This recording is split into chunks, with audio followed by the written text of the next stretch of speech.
sean alimentados y saciados, Señor. Aquellos que aún no son salvos, hoy sean salvados, Señor. Bendito Rey, queremos comprender estas doctrinas, Padre.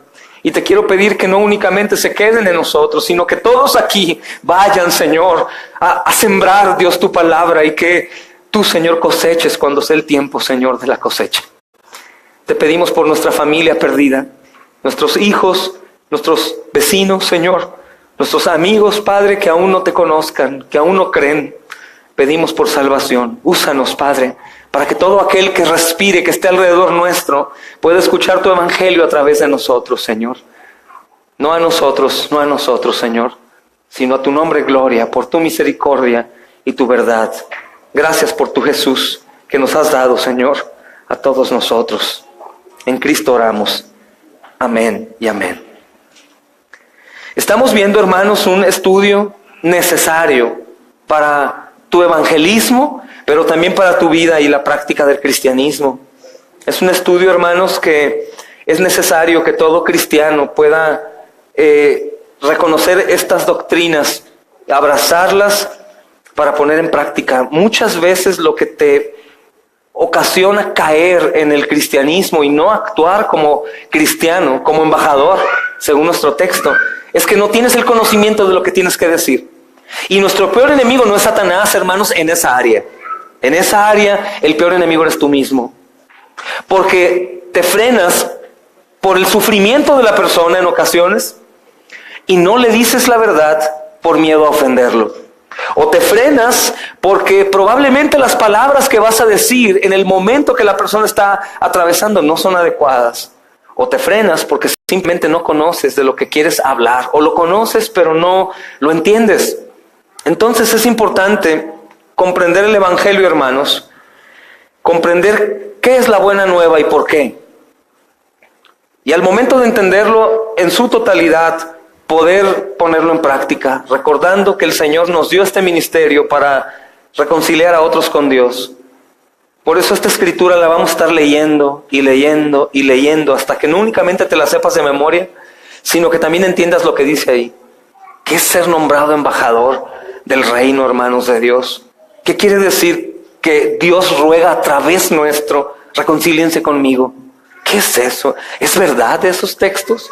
¿Es cierto lo que... Hermanos, si la Biblia es cierto lo que dice, si todo lo que ahí contiene es verdad, imagínate de verdad que tú y yo entendamos que somos embajadores de Dios y que Dios ruega a través nuestro, reconcíliense con Él. Y el mensaje es que el que no conoció pecado, por nosotros se hizo pecado, el justo por los injustos.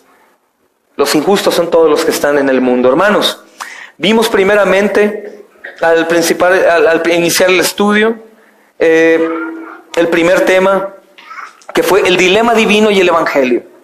¿Cuál es el dilema divino? ¿Se acuerdan? ¿Cómo es posible que un Dios justo, que la Escritura habla de un Dios que no perdona al pecador, de pronto perdona al pecador y lo lava? ¿Que dejó de ser justo el Dios Todopoderoso? No, hermanos, sino que aplica su justicia en su propio Hijo. Él maltrata a su Hijo hasta lo sumo para bien nuestro, de tal manera que la deuda se pagó.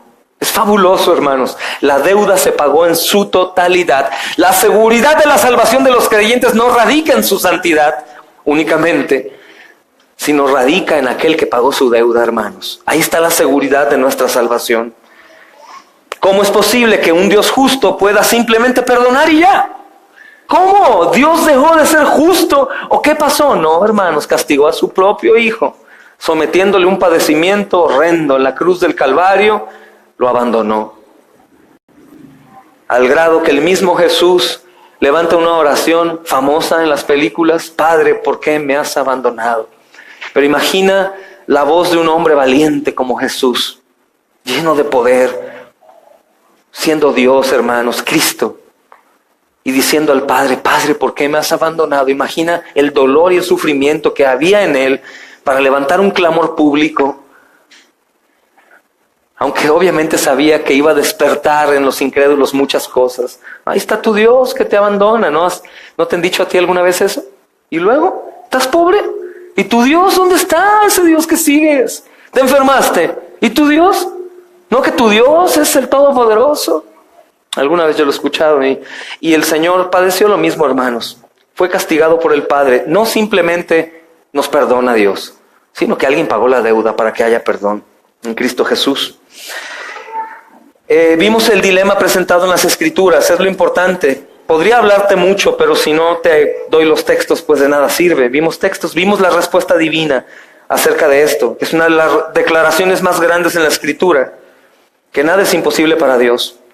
Y en la Escritura y contextos vimos, si tienes tus notas, que a través del sufrimiento y muerte del Señor Jesucristo, Él sufrió el juicio divino y el perdón fue dado a los hombres. También vimos el motivo de Dios para salvar, hermanos. El motivo de Dios para salvar al hombre es sumamente importante porque hemos entendido que la mayoría de personas cuando dicen, ¿por qué Dios te salvó? Porque me ama. Y ese me ama no es una declaración sana, porque la mayor parte del tiempo dicen me ama porque yo soy amable.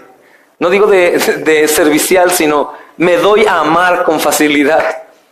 No soy tan malo, mira que yo trabajo muy bien, yo soy un buen papá, soy un buen empleado, soy buen padre, la verdad, llevo a mis hijos de paseo, soy bueno. Ese es el concepto de la gente en sí mismo, no son tan malos. Claro que peco, he mentido, alguna vez robé, y si he adulterado, pues mis ojos, la carne se desvían hacia el sexo opuesto, pero no soy tan malo. La realidad que sí, hermanos, somos malos. No todos somos absolutamente depravados, pero sí somos totalmente depravados. Hay depravación en nosotros, hay pecado en nosotros y nos inclinamos constantemente al mal. El motivo de Dios para salvar, hermanos, primeramente fue para su propia gloria. Para su propia gloria. Para su gloria, porque Él quería mostrar su gloria a su creación y la única manera de que su creación perdida y maldita por Él pudiera ver la gloria de Dios era viniendo al mundo. Dios se vistió de hombre, hermanos, y vino. Pero el motivo, primeramente, es para la gloria de Dios, no del hombre. Para la gloria de Dios, hermanos. Eso es un mensaje chocante a los hombres y a las mujeres de hoy en día. ¿Qué? No, ¿cómo crees? Yo viví eso, les he platicado cuando mi esposa me enseñaba de la Escritura. Ella me decía, y yo amo más a Dios que a ti. Y me daba celos, hermano, y me daba coraje. ¿Cómo es posible que ese Dios te diga que lo ames más a Él que a mí, que soy tu esposo? Estás mal, no entendía. Nos sentimos como los protagonistas, hermanos. No podemos entender que el Dios soberano nos considera como polvo, como nada. ¿Cómo yo, tan grande? Aún en nuestra humildad existe esos aires de grandeza. Entonces fue para la gloria de Dios. En segundo lugar, hay un motivo que nos reconforta y nos da alivio. Y me puedes decir, ¿ya ves? Por amor a su pueblo. Oh, ¿te das cuenta? Por amor a mí. Es que Dios es amor, hermanos. Por eso ama. Su amor es incondicional. Cuando decimos incondicional, quiere decir que tú y yo no tenemos nada que ver. ¿Estás de acuerdo? ¿Entiendes por qué te digo esto? Porque si fuera condicional, tú y yo tendríamos que hacer algo o manifestar alguna virtud ante Dios para que Dios nos amara. Pero si su amor es incondicional, quiere decir que es sin condiciones. Y que no hiciste nada bueno para que te amara, pero tampoco nada malo. Que su amor, hermanos, no se fundamenta en nada que tú y yo podamos hacer. Eso es algo fabuloso cuando hemos entendido que somos miserables pecadores. Es algo fabuloso decir, ¿cómo? A ver, me ama incondicionalmente, sí, aunque hice lo que hice, aunque hiciste lo que hiciste. Eso es fabuloso porque aquellos que traspasaron la línea como de pecado practicado en el mundo, me refiero a pecados ya mayores, hermanos, homicidio, violación, secuestro, adulterio, fornicación, ese tipo de pecados que son como más fuertes, hermanos, en la Biblia catalogados como pecados mortales. Cuando entienden esto del amor incondicional, dicen, ¿de verdad Dios me ha perdonado? Sí, te ha amado en Cristo Jesús incondicionalmente. Wow, es por eso, hermanos, que los pecadores que aparecen en la Escritura como malditos, la mujer con flujo de sangre, el leproso, los que son bajo maldición, el ciego, la prostituta, entendieron, hermanos, La mayoría de ellos al menos, porque existen algunos tercos, necios, leprosos, que se van, pero entendieron qué significaba el perdón para una persona como ellos. ¿Me amas siendo la basura miserable que yo soy? Es el amor incondicional, por amor a su pueblo. Y su pueblo es un pueblo que se caracteriza por algo, hermanos. ¿Quién sabe decirme qué? Por su pecado, por rebeldía. Qué curioso que el cielo va a estar lleno de pecadores, y que llegaremos allá, hermanos, como les decía días atrás, y que nos vamos a sorprender del que está ahí. ¿Qué haces aquí? Manuelito, ¿qué estás haciendo aquí? Miserable pecador, sin vergüenza. Y Manuelito va a voltear y te va a decir, ¿tú qué estás haciendo aquí? ¿Y tú qué? ¿Cómo dicen? Hoy en día dice, ¿oíte? ¿O cómo dice otra palabra? ¿Cómo? Hola. Miserable pecador. Hola. Va a ser así, hermanos. La realidad que el cielo es un lugar lleno de pecadores, redimidos por la sangre del Cordero derramada en su lugar. Qué increíble, hermanos. Pero que entonces, ¿continuamos pecando, hermanos, para que la gracia sobreabunde? De ninguna manera. El Señor murió por mí. El Señor murió por mí. El Señor murió por nosotros, hermanos, por amor a su pueblo, porque Él es amor. Y porque Cristo, hermanos, aceptó la misión. Vimos después, terminando la primera lección, ahora el motivo del Hijo para venir a salvar. ¿Cuál fue el motivo del Hijo para venir a salvar? ¿Cuál crees que sea el motivo, si recuerdas? Para la gloria de su Padre. Pero con ánimo, hermanos, de venir. No creas que el Señor Jesucristo vino a regañadientes. No es como nuestros hijos, o no es como nosotros, hijos. Ay, papá, ve nada más.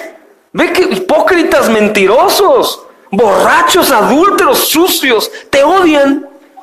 Papá, me escupirán en la cruz. Me gritarán Belcebú. No, yo no voy a ir. No, hermanos, el Señor vino por su propia voluntad. Cristo acepta la misión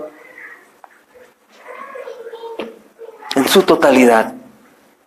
¿Cuál fue el motivo de Cristo? Muchos dicen, porque me ama. Y muchos continúan predicando ese mensaje bonito, hermanos. Me da ternura cuando veo el grupo de jóvenes con cartulinas bien animados, con el hombre que ya es grande pero se siente joven. Y anda con ellos ahí, los motiva y con sus cartulinas, Cristo te ama, qué padre, qué buen ánimo, pero eso no es el Evangelio. Y eso no salva a nadie, hermanos. Los hace como divertidos y qué padre. Pero hay una estadística, que no me gusta mucho hablar de estadísticas cuando se trata de cosas del Señor, porque el Señor rompe con toda estadística, pero hay algunas estadísticas que dice que ese tipo de doctrina, hermanos, a lo largo del tiempo, cuando el joven cumple entre 18 o 21 años, se van del Señor. Se alejan, se apartan del Señor. No ven coherencia, las promesas no se cumplen, la gente sigue en el mundo, fornicando, drogándose, emborrachándose, hablando como el mundo, deseando lo del mundo, vanagloria, orgullo, modas, esas cosas, y se pierden. ¿Por qué? ¿Que Dios los abandonó? ¿Perdieron su salvación? No. Nunca escucharon el Evangelio, nunca lo creyeron, nunca les dolió su pecado. Hoy compartía algo acerca de ese mensaje en cuanto al arrepentimiento, y una persona me comentaba, no entendía. Hay dos arrepentimientos en la Biblia, hermanos. Hay un arrepentimiento que a la gente le es ocasionado a la gente por la consecuencia de su pecado. Fumabas, te dio cáncer pulmonar. Te arrepientes, ¿por qué fumé? ¿No? Y el arrepentimiento salvador es aquel arrepentimiento que te duele porque ofendiste al Señor y lo hiciste en contra y pecaste contra Él. Es el arrepentimiento de Salmo 51. Un arrepentimiento no salva, el otro sí. Uno es por ti, por tu vanagloria, por la consecuencia mala de lo que me ha sucedido. Ya ves, mi niño, te dije que no tocaras ahí, ahora te quemaste. Ay, ya me arrepentí, mamá. Eso no lo va a salvar. Entonces la gente que piensa que Cristo vino por amor primeramente, porque me ama, murió por mí, es mi primer amor, no han entendido bien, hermanos. Va más allá. Es un choque universal, hermanos. Es un problema eterno. El Hijo de Dios vino a la tierra, hermanos, a ser un gusano y ser pisado por su propio pueblo que iba a salvar. El Señor Jesucristo lo habla en la Escritura, aquel dueño de una hacienda, una viña, que manda a su hijo a una encomienda después de haber mandado siervos y les hacen mal, pero manda al hijo y matan al hijo, hermanos. ¿Qué hará el dueño de la hacienda, hermanos, con aquellos hombres que mataron a su hijo? La realidad que este es un problema sumamente grave, que tarde o temprano toda lengua confesará y toda rodilla se doblará y dirá, hermanos, el hombre humano en todo el universo chocado dirá, Él es Jesús, el que matamos. Qué increíble, hermanos. Sí, Él es el Señor. Toda rodilla se doblará y toda lengua confesará que Jesucristo es el Señor. Y no por alabanza, y no por gozo, ni se levantarán en las iglesias las panderistas. No, hermanos, eso no sucederá. Es un problema sumamente grave. Y eso fue aceptado por el Hijo para gloria de su Padre. Para gloria tuya, Señor. Vimos los textos acerca de eso. Pero también Juan 3:16, hermanos, nos enseñan algo, que es por su gran amor para con nosotros. Jesucristo amó a los que su Padre le dio y vino al rescate de ellos. Y el Señor mostró su amor también. Y las Escrituras enseñan que Dios el Padre envió a su Hijo para que a través de Él el mundo fuera salvo. Y cuando leemos esto tenemos que entender, hermanos, que aunque el Padre envió al Hijo, el Hijo vino por su propia voluntad. Y eso grábalo. El Hijo no estuvo obligado a tomar esta obra salvífica en contra de su voluntad. O no es la segunda persona de la Trinidad que le tocó la mala fortuna de tener que venir al mundo. Porque a fin de cuentas el dolor fue en Dios completo. Tanto el Hijo abandonado por el Padre como el Padre abandonando al Hijo, hermanos. Yo no sé quién de nosotros podría abandonar en la condición de cruz a uno de nuestros hijos sin responder y ayudarlo. Creo que todos aquí diríamos, yo muero por mi hijo. El hijo se sintió abandonado, pero el padre también sintió el abandonar a su hijo, y eso es una cosa horrible, hermanos, espantosa, no podemos comprender. En Juan 15:9, hermanos, se encuentra una de las declaraciones más asombrosas en la Biblia. Y si quieren, para poder recordar el contexto al que vamos a entrar, vea Juan 15:9 y mira lo que dice.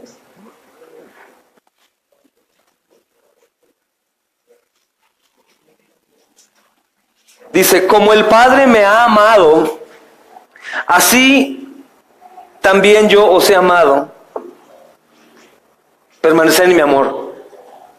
Yo sé que este texto lo has leído muchas veces, pero trata hoy de poder comprender qué tanto amor tiene el Padre por su Hijo Jesús. Por Cristo, ¿qué tanto amor tendrá, hermanos? Dice, así como el Padre me ama, yo los amo a ustedes. La gran diferencia, hermanos, que para amar a Jesús no se necesita esforzarse. Jesús es completamente perfecto y hermoso y se da a amar de inmediato. Pero dice la Escritura que como el Padre ama a su Hijo, así el Hijo nos ama a nosotros, hermanos. ¿En verdad tú o alguien es merecedor de que Jesús lo ame? ¿Somos acaso merecedores del amor de Dios, hermanos? Porque, repito, el amor que Jesús siente por ti y por mí es el mismo amor que su Padre siente por Él. ¿No se te hace difícil de comprender que seas tan amado? ¿Tan amado? Por eso dice el Señor, permanezcan en mi amor. Permanezcan en mi amor. Y me encanta el mensaje que refuta por completo la doctrina antinomiana que hoy en día es practicada más no poder, hermanos. Peco constantemente cuando veo esos mensajes antinomianos de gracia sobre gracia, y la gracia y gracia y gracia y gracia, la obediencia de Cristo, tú no hagas nada, la obediencia de Cristo dejó satisfecho al Padre, tú nada, tú goza la gracia. Mentira satánica, hermanos. Mira que dice el versículo siguiente, si guardares mis mandamientos, permaneces en mi amor. ¿Te das cuenta? Ahora mira qué importante, guardar. No me voy a desviar.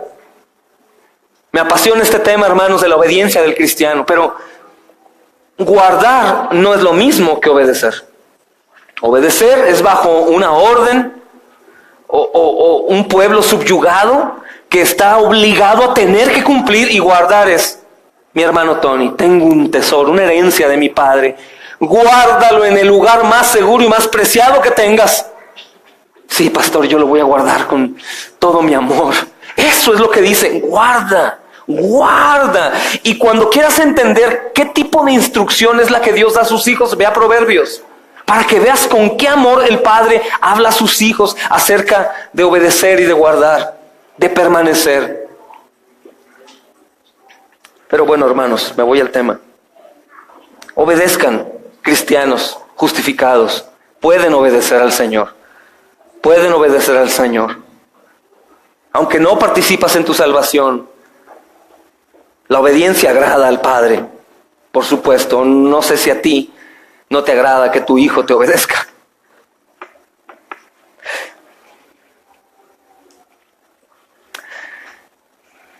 Gloria a Dios. El Señor nos ayuda, hermanos. Y el tema que hoy vemos, si no me equivoco, es por el gozo puesto delante de Él. ¿Vimos por su gozo puesto delante de Él o no? Sí, hermanos. Oh, perdón. Por su gran amor para con nosotros.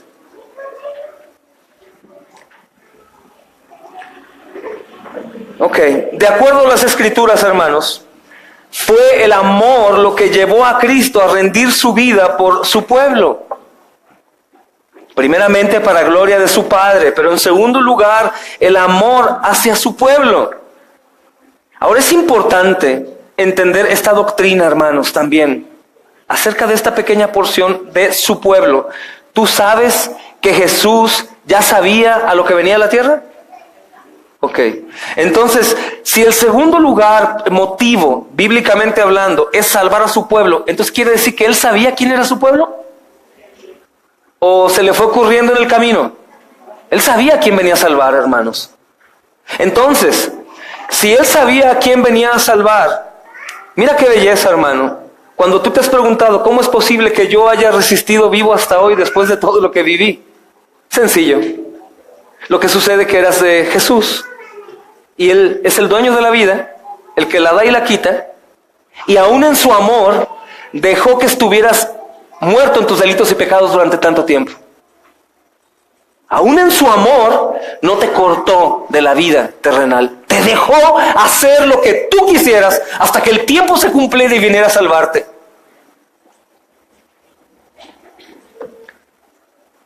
Y fue eso, hermanos. Fue el amor lo que llevó a Cristo a rendir su propia vida por su pueblo. Y mira cómo es que Gálatas, vayan a Gálatas, hermanos, por favor. ¿Cómo es que Gálatas y 2:20 y Efesios 5:2 afirman esta verdad? Gálatas 2:20. Gracias, Señor. Dice, con Cristo estoy juntamente crucificado, y ya no vivo yo, mas vive Cristo en mí. Y lo que ahora vivo en la carne, lo vivo en la fe del Hijo de Dios, el cual me amó y se entregó a sí mismo por mí. El cual me amó y se entregó a sí mismo por mí. Cuando la palabra dice que vino al rescate de muchos, hermanos, realmente la misión de Cristo es la más asombrosa de todas las misiones. Desde la eternidad, sabiendo quiénes éramos y cómo era el mundo, Él planeaba ya venir por nosotros, hermanos. En su plan estaba ya la misión bien establecida y Él sabía lo que había de acontecer. Es increíble. Hay algunos teólogos, hermanos, que piensan que cuando Jesús viene a la tierra, viene por completo sin ningún miligramo de divinidad, de deidad, que vino 100% hombre. Me gusta, pero no es así. Me gusta, hermanos, porque ese tipo de imaginación me lleva a creer que en realidad al aceptar la misión, Él queda por completo desposeído de toda divinidad y deidad. Es decir, sin omnisciencia, sin soberanía. Pero la Escritura refuta esa enseñanza, porque ahora que estamos estudiando Marcos, ustedes han visto cómo tiene autoridad sobre todo. Absolutamente sobre todo, hermanos. Pero la realidad que Cristo, en su propia aceptación de la misión de su Padre, Él se despoja de ser igual a Dios y se humilla. Él podía ser Dios y usar sus poderes de Dios soberanos, y no lo hace. No lo hace y acepta la misión, hermanos, de amarnos hasta lo más profundo y venir a salvarnos. Y no únicamente a salvar mismo por nosotros. Ofrenda y sacrificio a Dios en olor fragante. Cristo nos amó y se entregó por nosotros. Hermanos, la medida del amor de Cristo, o en cómo nosotros podemos saber qué tanto Él nos ama, es que se entregó a sí mismo por nosotros. Cuando nos despojamos por completo de la idea de que Dios me ama porque estoy bien en salud, porque estoy bien económicamente, porque tengo una familia saludable. La realidad que viviendo en un mundo que está bajo maldición, en cualquier momento esa nube se va a desvanecer. Todos vamos a padecer. Muchos van a creer que Dios los abandonó y los dejó de amar, pero no, hermanos. Simplemente vivimos en un mundo que está bajo maldición. Dios afirma su amor para con nosotros en que su Hijo Cristo murió por nosotros. Y en eso, hermanos, los creyentes se abrazan en la idea de saber que Dios muestra su amor para con nosotros, que Cristo murió por nosotros. Sea cual sea la situación, sea el momento malo que pasemos, sea lo desagradable de la vida, de la enfermedad por la maldición en la que el mundo está, de la muerte, de un asalto, de la pobreza, de lo que sea, hermanos, podemos afirmar: Cristo me ama, murió por mí. Y eso es más que suficiente. Y algún día lo vas a comprobar, amado creyente. Algún día vas a decir: wow. Y diremos: ahora confirmo que las aflicciones del tiempo pasado que viví en la tierra no se comparan con esta gloria que Dios me ha manifestado. Y lo vamos a reconocer, hermanos. Lo vamos a saber, lo vamos a confirmar allá. Si crees. Entonces, hermanos, ¿qué nos enseñan las Escrituras acerca de esta verdad? Que la medida del amor del Señor es que se entregó a sí mismo por nosotros. ¿Qué dice la Escritura acerca de esto? ¿Y cómo puedo probar esto con la Biblia? Que el motivo de la venida del Hijo no fueron los méritos o el valor del hombre. Es lo que quisiera que probáramos hoy con la Escritura. Que aquellos evangélicos con los que te encuentres que te digan: estás equivocado, el amor de Dios no es incondicional, yo creí en Él. Ese es el problema más grave. Que la gente dice: no es incondicional su amor. Él ama a aquellos que creen. A los que no creen no ama. No, hermanos, eso sería un amor condicionado. La realidad, hermanos, que Él nos ama incondicionalmente, solo por su amor manifestado cuando Cristo murió por nosotros. Ahí es donde yo sé que Él me ama. ¿Y cómo puedo demostrar, hermanos, que el motivo de la venida del Hijo no fue por ningún mérito o valor tuyo o mío o de cualquier hombre, sino solo por su amor? Mira Juan, versículo 15, 13 y 14.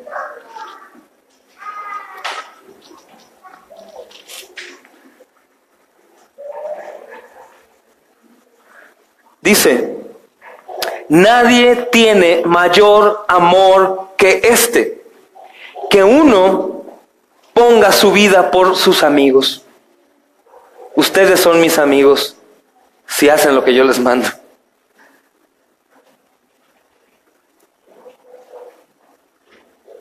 Ustedes son aquellos por los que yo muero. Es interesante este texto en dos cosas. Comprobamos que el amor, Dios muere sin ningún mérito, pero a la vez asegura que aquellos por los que ha muerto darán fruto.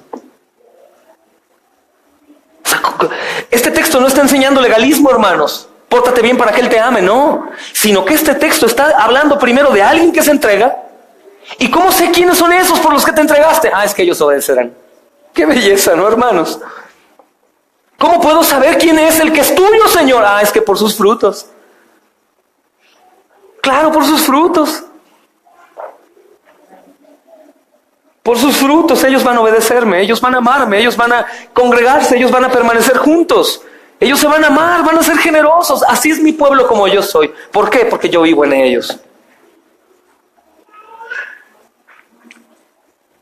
Cuando aún no hay eso, hermanos, en algunos, lo que sigue es arrepiéntete y cree. Arrepiéntete y cree.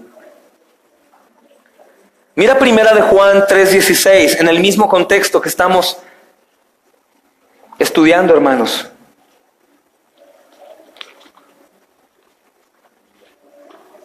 Estaba en Juan. Primera de Juan 3:16.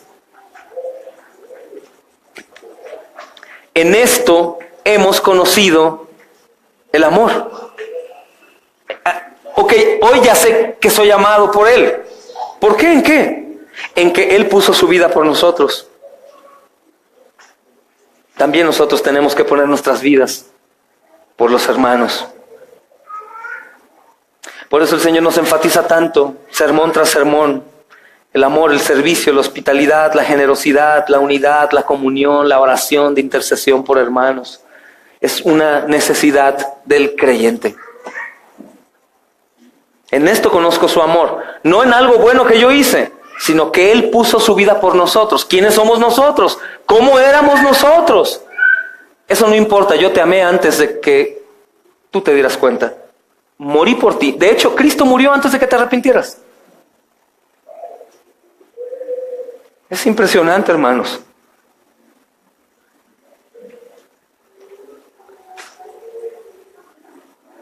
No te ofendas, pero es como un negocio de una chatarrería.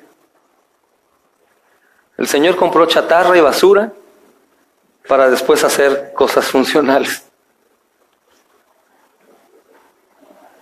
Entonces, no encontramos, hermanos, motivos para que Él nos haya amado. No hay un amor que Él haya condicionado a algo que tú y yo hayamos hecho. No hay absolutamente nada que haya llamado su atención, hermanos, de Él por nosotros. Está bien, yo sé que no todos aquí nosotros, hermanos, somos absolutamente malos o indeseables. Yo sé que entre nosotros hay hermanos, hermanas que se han esforzado en su vida, han sido buenas madres, buenos padres, buenos hermanos y esas cosas, pero ni aún las mejores cosas hubiesen llamado la atención de Dios para salvación. Porque el pecado es sumamente grave, aún mucho más pesado y poderoso que la más grande de las obras en el hombre. De hecho, platicábamos hace ratito, el problema más grave en el que estamos metidos tú y yo es que consideramos al pecado como no tan malo. O es tanto nuestra fe en el sacrificio de Jesús, que es bueno, que decimos, no, Cristo ya llevó los pecados, por eso podemos cometer mentiras chiquitas. Porque son pecaditos que no pasa nada. No, hermanos. El pecado más pequeño, ¿su paga qué es? Es muerte. Y ahora dices, pero es que ya soy cristiano. No, porque seas cristiano, el pecado no deja de ser o terminar en muerte. Entonces, un cristiano podría pagar las consecuencias de su pecado con muerte, claro. Por supuesto, eso hay castigo. De hecho, Dios castiga y disciplina a sus hijos pecaminosos para corregirlos y hacerlos volver. Y cosas, hermano, por amor, Él se atrevió a enviar a su propio hijo tan amado. ¿Qué otra cosa no se atreve a hacer por el bien de sus hijos? Es sorprendente, es increíble, hermanos, es horrendo. Imaginar que Dios puede tomar la tierra y sacudirla como pandero. O que puede hacer que los mares se salgan y que lluevan estrellas por el bien nuestro. ¿Qué? Sí. Sí, hermanos. Oprimirnos y probarnos por nuestro propio bien. Él es soberano, hermanos, y Él sabe por qué hace las cosas. Y ninguno de nosotros estamos en la posición de decirle, ¿por qué, Dios? Porque Él diría, oh, ¿quieres que te dé lo que mereces? Entonces, me gustaría que todos aquí puedan llevar este mensaje allá afuera, hermanos, y recordarle al pecador: Él no lo hizo primeramente por ti, porque en ti no hay absolutamente nada que llame la atención suya como para venir. Sé que no eres tan perverso y no eres secuestrador y violador y asesino, pero eres pecador desde el vientre de tu madre. Eso dice la Escritura. Necesitas un Salvador. El motivo, hermanos, de poner en juicio a las personas no es para condenarlos y hacerlos sentir mal. Es para que se den cuenta su condición de pecado y la necesidad extrema de un Salvador, y que puedan clamar al Salvador: Señor, ya he entendido, si hoy muero, voy al infierno. Aunque he dedicado parte de mi vida en las buenas obras, hoy iría al infierno si muero. ¿Qué voy a hacer, Señor? Y ahí aparece la luz de Jesús diciendo: ven a mí, amado, yo pagué por ti. El Espíritu Santo lo hace, hermanos, en su tiempo. Es misericordioso. Yo les platicaba acerca de mi sobrino Dani. Hermanos, es de una familia católica. Y él sabía, yo fui a visitar cuando su cáncer inició en México. Y él sabía que yo era pastor. Pero ellos son católicos. Pero el Espíritu Santo puso en el corazón de ese pequeño niño de 7 años la duda de: si me muero, ¿a dónde voy a ir? ¿Al infierno o al cielo? Háblenle a mi tío Charlie que venga a decirme. Difícilmente podía hablar porque el tumor en su cerebro le oprimía un lugar que le costaba ya trabajo hablar y pasar saliva. Pero el Espíritu Santo puso en su corazón el terror de no saber a dónde iba a ir, hermanos. Imaginen un niño de 7 años pidiendo que alguien vaya y le diga a dónde va a ir. ¿Tú te imaginas que podía llegar y decirle: no, mira, Jesús es muy bueno, muy bonito, ama a los niños, mi niño? Sí, cierto, pero primeramente él sí tenía que confirmar que había una consecuencia por el pecado. Por eso está la enfermedad, por el pecado maldito, hermanos. Pero una vez que se le habla de la parte negativa, le dices: pero hay un Salvador que murió por ti, mi niño. De tal manera que al escuchar el Evangelio, gloria a Cristo, Dani pudo decir: voy al cielo con papá Dios. Porque pone su confianza en el Salvador, en el que pagó la deuda en su totalidad. ¡Qué bendición, hermanos! Pero la gracia es para esa gente buena, hermanos, para el humilde. La ley es para el soberbio. Y oh sorpresa, el 99% son soberbios. Yo no soy tan malo. Y cuando la gente escucha que realmente no hay nada bueno en ellos para llamar la atención de Dios y venir a salvarlos por su virtud excesiva, la gente se sienta por primera vez en un sillón delante de un juez justo que va a sacar su memoria y la va a proyectar delante de él y le va a decir: ¿eres bueno? ¿Estás seguro? Mira todo lo que hiciste durante toda tu vida. ¿Eres bueno?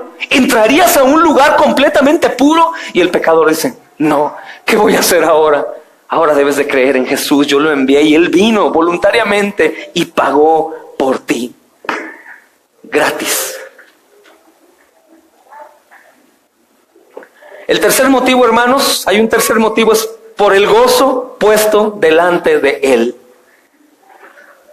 Por el gozo puesto delante de Él. Amados, el Hijo dio su vida por la gloria de su Padre y así murió para Dios. Murió para Dios. El Hijo dio su vida por el gran amor con que nos amó y así murió por su pueblo. Murió para gloria de Dios, murió por su pueblo. Y también, hermanos, para concluir nuestro estudio acerca de esta doctrina, tenemos que considerar este último motivo bíblico que lleva a Jesús a la cruz. Él murió por el gozo puesto delante de Él.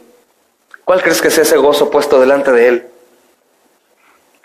Para algunos, hermanos, declarar que el Hijo fue movido por la esperanza del gozo futuro puede parecer que está presentando a Cristo como alguien egoísta.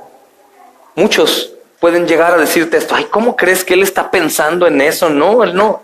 ¿Cómo podría Él al mismo tiempo buscar la gloria de Dios y la salvación de su pueblo y su propio gozo? Como que no encuentro lugar ahí. Muchos dirán. Pero la objeción que tenemos, hermanos, se responde fácilmente. Y primero, necesitamos entender que el Hijo de Dios encontró su más grande gozo en la proclamación de la voluntad de la gloria del Padre. Y así, hermanos, el gozo del Hijo, la gloria del Padre y la redención de su pueblo son todos equivalentes para Cristo. Él no tenía lealtades o pasiones que compitieran entre ellas. También debemos entender que es correcto, hermanos, que el Hijo de Dios busque su propio gozo. ¿Por qué no, si es Dios mismo? Todas las cosas, dice la Escritura, fueron hechas por Él y para Él. Eso dice Colosenses 1:16. Todas las cosas fueron hechas por Él y para Él. El Padre, hermanos, ha entregado todas las cosas en la mano del Hijo. Dice Juan 3:35. El Padre entregó todas las cosas en la mano del Hijo y desea que todos honren al Hijo como lo honran a Él. El Padre desea que honremos al Hijo como lo honramos a Él. Mira Juan 5:23. Algunos han preguntado, ¿y a quién debo de amar más? ¿O a quién debo de honrar más? Porque a lo mejor no han entendido bien la Trinidad. Piensan que puede haber celos entre el Padre, el Hijo y el Espíritu Santo. Si le pides más a uno que a otro, o honras más al otro. No, tenemos que honrar a Dios. Dios es uno, hermanos. En 3 personas. Juan 5:23. Dice, para que todos honren al Hijo como honran al Padre. El que no honra al Hijo, no honra al Padre que le envió. Este es un grave problema para el católico romano, que rezan, porque ellos rezan repetitivamente el Padre Nuestro, pero al Hijo lo tienen en la cruz, muerto ahí. Está por debajo, tienen a María arriba, así coronada en majestad, con ángeles y luces doradas, y el Hijo en un rincón. Qué bueno que ese no es nuestro Jesús. Qué bueno, es un muñeco ahí, hermanos. Nuestro Jesús está en la gloria, sentado a la diestra del Padre, con todo el poder y la divinidad y la deidad y la hermosura, con toda la potestad en el cielo y en la tierra, el Rey de la gloria, hermanos. Ese es nuestro Señor, y Dios Padre desea que honremos a Cristo también por su obra, para gloria del Padre, pero también para la gloria del Hijo. Ese es el buen deleite del Padre, hermanos, que el gozo en el Hijo sea completo.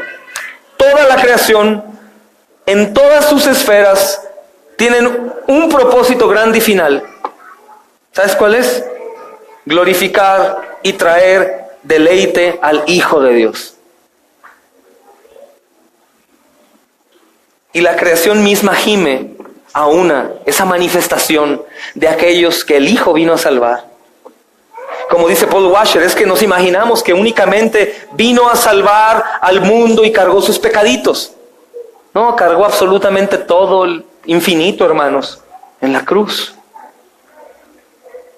Y toda la creación le debe dar gloria a Él. Por eso dice el Salmo, todo lo que respira, alabe al Señor. Miren, hermanos, de acuerdo a Hebreos 2, vayan ahí a Hebreos. La verdad, el Señor les está dando muchos textos para poder fortalecer su evangelismo, hermanos, sus estudios que den a la familia y a la gente. No confiando en nuestras palabras elocuentes y la manera en cómo hablamos, sino confiando en lo que estamos enseñándoles de la palabra de Dios. De acuerdo con Hebreos 2, hermanos, quiero que ustedes me respondan. ¿Por qué estuvo dispuesto el Hijo de Dios a dejar su gloria en el cielo y tomar forma de hombre y soportar la humillación ahí en la cruz donde murió? Todo el dolor y todo el sufrimiento en la cruz. ¿Por qué estuvo dispuesto el Hijo de Dios, hermanos? Mira Hebreos 12:2. Dice, puestos los ojos en Jesús, el autor y consumador de la fe, el cual por el ¿qué? El gozo puesto delante de él sufrió la cruz. ¿Qué dice, hermanos? Menospreciando el oprobio, y se sentó a la diestra del trono de Dios. ¿Por qué estuvo dispuesto el Hijo de Dios a dejar su gloria en el cielo, hermano Tony? Por el gozo puesto delante de él. Por ver, hermanos, el reino establecido en la tierra y todos los perdidos que ya estaban seguros en el infierno con él en el reino, dando alabanzas, hermanos. Esos millones y millones que el Apocalipsis dice, cantando al Cordero que es digno de toda la alabanza ahí, por el sacrificio de Jesús.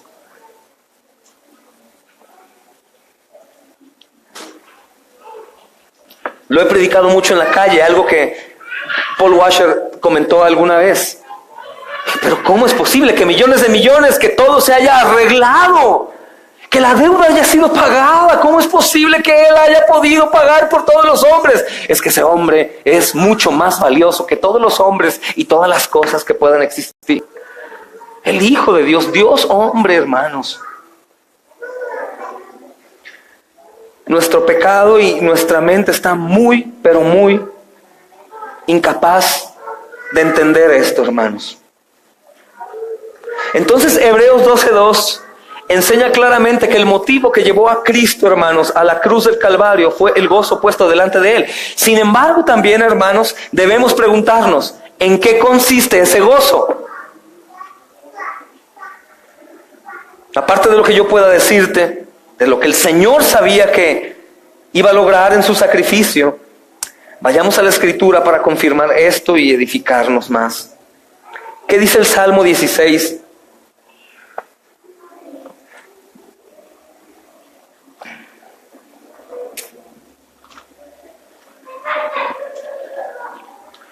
Salmo 16, versículo 9 al 11.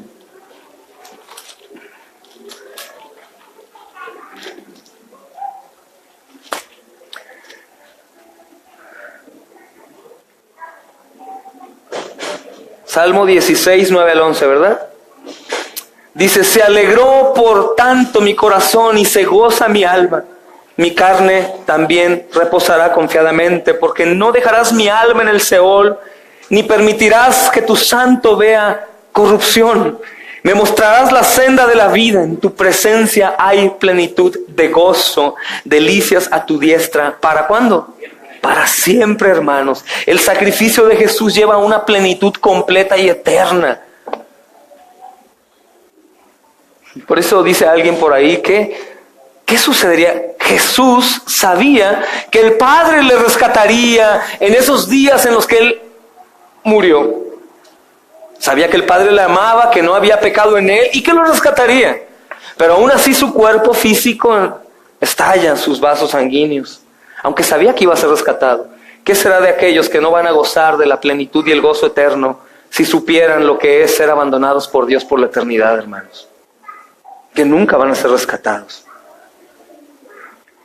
El apóstol Pedro, hermanos, cita este texto en su sermón el día del Pentecostés como referencia a la resurrección y a la exaltación de Cristo. En Hechos, me gustaría que fueran ahí para que vean la concordancia. Hechos capítulo 2, versículo 25 al 28. Es el sermón de Pedro, hermanos. Hechos 2, 25 al 28. Dice, porque David dice de él, veía al Señor siempre delante de mí, porque está a mi diestra, no seré conmovido. Por lo cual mi corazón se alegró y se gozó mi lengua, porque no dejarás mi alma en el Hades, ni permitirás que tu santo vea corrupción. Me hiciste conocer los caminos de la vida, me llenarás de gozo con tu presencia. El apóstol Pablo, hermanos, hace referencia a él también en su sermón en la sinagoga de Antioquía. En Hechos 13, versículo 35. Solo quería mencionarles este símil o concordancia. Hechos 13, 35. Por eso también dice en otro salmo, no permitirás que tu santo vea corrupción. Entonces, hermanos, me gustaría que todos pudiéramos entender que para el Hijo dejar el lugar de su morada con su Padre fue realmente una prueba inmensa. Para el Hijo de Dios dejar la morada y venir a la tierra, hermanos, corrupta, a vestirse de un cuerpo corrupto y mortal, fue una prueba increíble. Él es Dios, hermanos, eterno, poderoso, majestuoso, lleno de gloria. Entonces esa inmensa prueba, hermanos, fue una prueba infinitamente más grande al llevar el pecado de su pueblo y sufrir en su lugar. El simple hecho de venir es una prueba inmensa, dejar la gloria y su morada con el Padre, pero esa prueba se hace más grande al llevar el pecado de su pueblo y sufrir en su lugar. ¿Qué sufre en el lugar de su pueblo, hermanos? Él soportó agonías indescriptibles, soportó los desprecios que tú y yo no soportamos, hermanos, el abandono que también nos lastima tanto, las ofensas verbales, golpes físicamente. Pero lo peor es sufrir el abandono de su propio Padre, hermanos. Fue abandonado ahí en la cruz. Pero ¿qué es lo que le sostenía? ¿Qué es lo que le motivaba a continuar hasta la muerte, hasta el fin, hermanos? Él esperaba en la esperanza futura de estar una vez más morando con su Padre, regocijándose en su presencia, pero ahora no con las manos vacías, sino ahora habiendo arrebatado a su pueblo de las garras de Satanás y del pecado. Venciendo la muerte, hermanos, para que tú y yo también podamos vencer la muerte el día que nuestros ojos terrenales aquí se cierren y podamos abrirlos allá en la eternidad. Era el gozo puesto en los ojos del Señor. Por eso dice la Escritura. Miren, vayan a Juan 17:4. Lo hemos estado mencionando mucho. Es una Escritura exquisita, hermanos. Hermosa. Como el Señor, como la persona del Hijo, deseando regocijarse con el Rey de nuevo. Juan 17:4 dice: yo te he glorificado a ti en la tierra, Padre.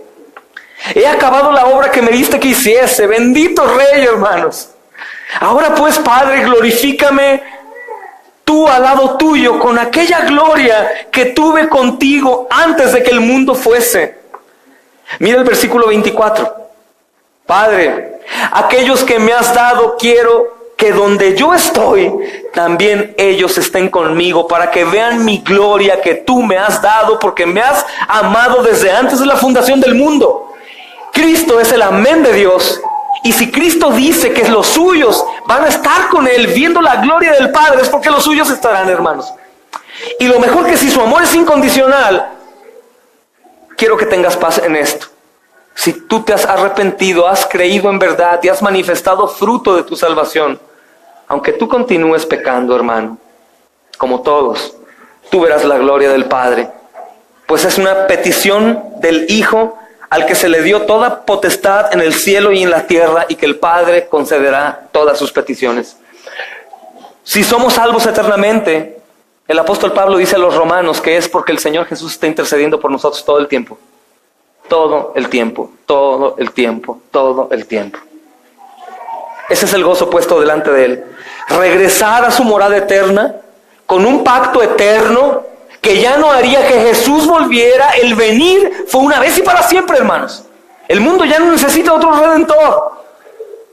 Acabo de hablar con un hombre que me habló para llamarme la atención, porque conocía a uno de su congregación y le compartí el evangelio y él quedó asombrado, y entonces me habla y le comparto los devocionales, y su pastor me habló como todo buen pastor carismático. Varón de Dios, ¿cómo estás, varón? Bien, ¿quién habla? Soy el pastor del hermanito fulano de tal, y todo con orden, es una oveja mía que Dios me dio y tú la estás tratando de llevar a tu redil. No, a ver, vamos a acomodar la situación ahí. Y él me decía: nosotros creemos en la venida del profeta. ¿Cómo? ¿Cuál profeta? El profeta Elías tiene que regresar antes de que el Cordero venga. El profeta Elías vendrá y arreglará todo. No tengo mucho tiempo para usted, discúlpeme, que Dios me lo bendiga, vamos a orar por él. Ellos esperan aún algo más, hermanos. Lo único que nosotros esperamos es la venida del Hijo, porque el Hijo ya venció en la cruz. La salvación ya se abrió, hermanos, y venció. Lo único que falta es que el candado se cierre cuando el Señor venga. Es lo único. Si te preguntas, ¿qué más hará falta?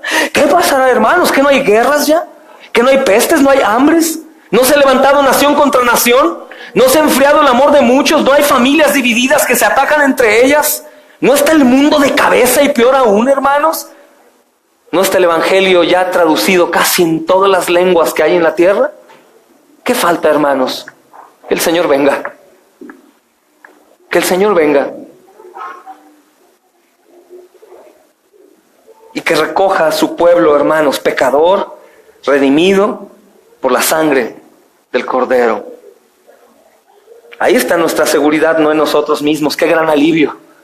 Porque si hemos alcanzado ya gracia y favor de Dios, la mayoría de nosotros podemos decir, Señor, sigo siendo reprobado.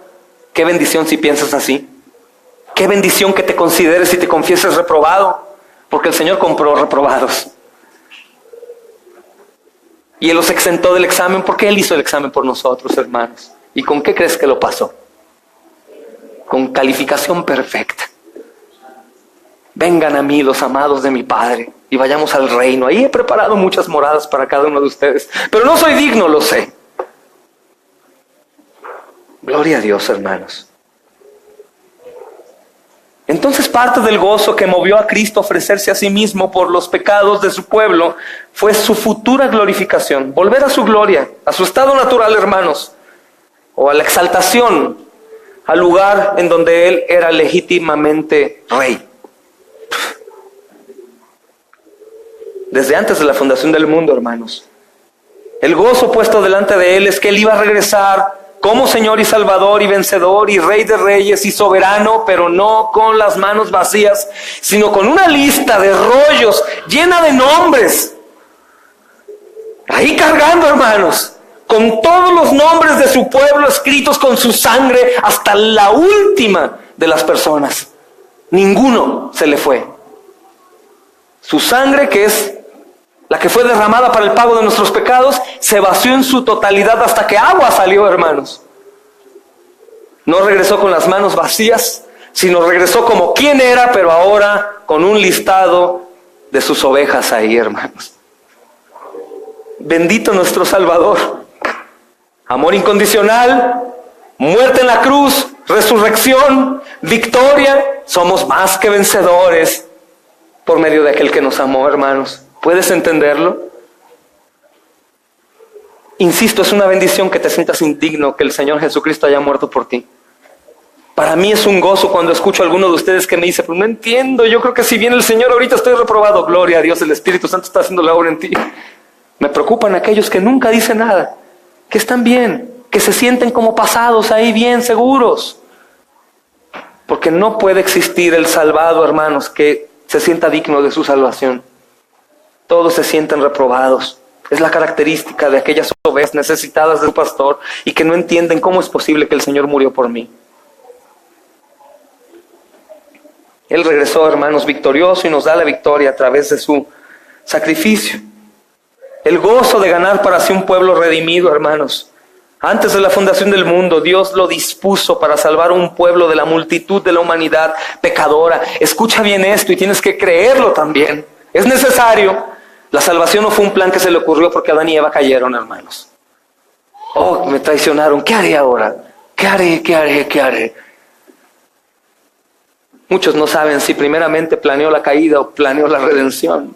Pero el uno para el otro se necesitan, hermanos. Él lo hizo simplemente y esperó en su tiempo perfecto para venir a cumplir su propósito, aceptando la misión, aceptando ser abandonado por el Padre y ser humillado en un mundo que lo aborrecía y lo sigue aborreciendo. Pero el gozo, hermanos, la victoria fue consumada. De acuerdo con la voluntad del Padre, hermanos, y viendo este gozo puesto delante del Señor Jesús, el gozo de redimir a un pueblo para sí mismo, el Hijo soportó voluntariamente y hasta gozosamente por su novia y por el gozo que ella le traerá al final, viéndola pura. Entonces, a través de su encarnación y su muerte, hermanos, Él ha asegurado para sí mismo una gran congregación de toda tribu, de toda lengua, de todo pueblo y toda nación. Y Él los ha convertido en una fuente continua de gozo, satisfacción y gloria para toda la eternidad. Es lo que hizo el Señor. Y cerramos leyendo 3 escrituras. Vayamos al Salmo 2:8.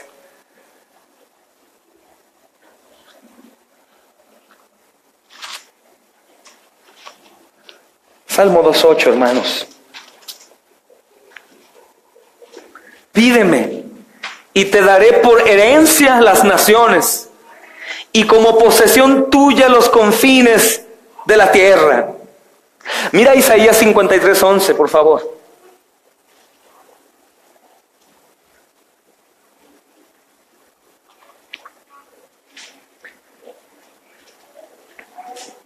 verá el fruto de la aflicción de su alma.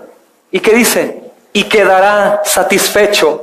Por su conocimiento justificará mi siervo justo a muchos y llevará las iniquidades de ellos. Mira Lucas 15:10.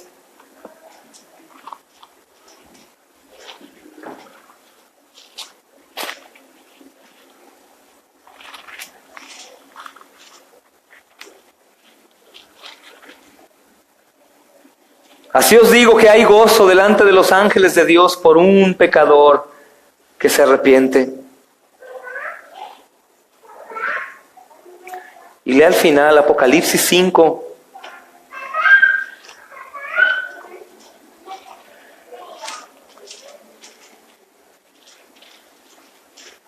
Cinco, 9 y 10. Y cantaban un nuevo cántico diciendo: digno eres de tomar el libro y de abrir sus sellos, porque tú fuiste inmolado y con tu sangre nos has redimido para Dios de todo linaje y lengua y pueblo y nación, y nos has hecho para nuestro Dios reyes y sacerdotes. ¿Y qué dice ahí, hermanos? Y reinaremos sobre la tierra. Mira el capítulo 7. No puedo evitar darte estos textos. Versículo 9 y 10. Después de esto miré y he aquí una gran multitud, la cual nadie podía contar, de todas las naciones y tribus y pueblos y lenguas, que estaban delante del trono en la presencia del Cordero, vestidos de ropas blancas y con palmas en las manos, y clamaban a gran voz diciendo: la salvación pertenece a nuestro Dios que está sentado en el trono y al Cordero. Hermanos, esta es una de las profecías más hermosas para ti y para mí. ¿Sabes por qué? Porque tú eres de aquellos que están contados ahí como nación, como tribu, como pueblo, como lengua, que están delante del trono del Altísimo.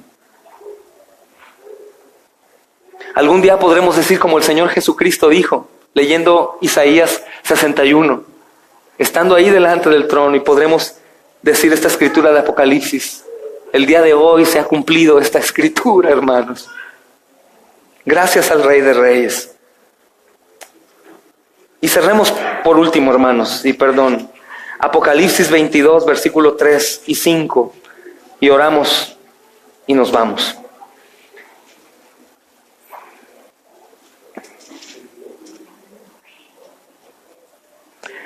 Veintidós, 5. 3 y 5, perdón. Dice: y no habrá más maldición, y el trono de Dios y del Cordero estará en ella, y sus siervos le servirán.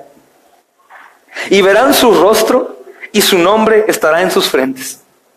No habrá allí más noche, y no tiene necesidad de luz de lámpara ni de luz del sol, porque Dios el Señor los iluminará, y reinarán por los siglos de los siglos. Amén. Si tú eres de Cristo, tú estás incluido en esta profecía, hermano.